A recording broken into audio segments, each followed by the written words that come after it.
ফর্সা ছেলে কালো মেয়েকে বিয়ে করলে পাড়ার কাকিমারা যেটা বলে। কি গো গোপালের মা, বাড়ি আছো নাকি? হ্যাঁ আছি মালতী দিদি। কি গো তুমি এই সময় আমার বাড়িতে? আসো আসো।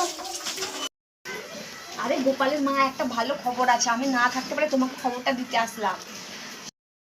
ও মা, তাই নাকি গো? কি খবর মালতী দিদি? আসো আসো, বসো বসো বসো। আরে তুমি কালকে শোনোনি, আমাদের পাড়া শ্যামলী গো, ওর ছেলে রকি কালকে তো রাত্রে বিয়ে করে নিয়ে এসেছে। বাপরে, মেয়েটা তো কুসকুসনি কালো। শ্যামলী নাকি আগে বলতো যে আমার ছেলে একটা রাজকন্যা দেখে বিয়ে দিব, আর দেখলে কুসকুসনি একটা কালো মেয়েকে বিয়ে করে নিয়ে এসেছে। এ মা মালতী দিদি, তুমি কি বলছো? এটা সত্যি? আমি তো শুনিনি। তা খুব ভালোই হলো তুমি আমাকে খবরটা দিতে আসলে গো। আরে গোপালের মা শোনো, ওই রকম রাজপুত্র ছেলের ওরকম কি কালো একটা বউ হয়? নিশ্চয় মেয়েতে কিছু খাইয়ে দিয়েছে, নিশ্চয়ই ফাঁসিয়ে বিয়ে করেছে, না হলে হয় এরকম? বলো তো। ও বাবা, কি বলছো তুমি মালতী দি?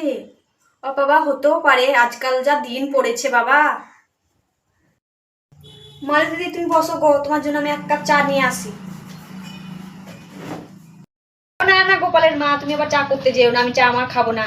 আমার যেন সকালের কোনো কাজ হয়নি, বাসন ধোয়া হয়নি, আমি খবরটা পেয়ে তোমাকে আগে শোনাতে আসলাম।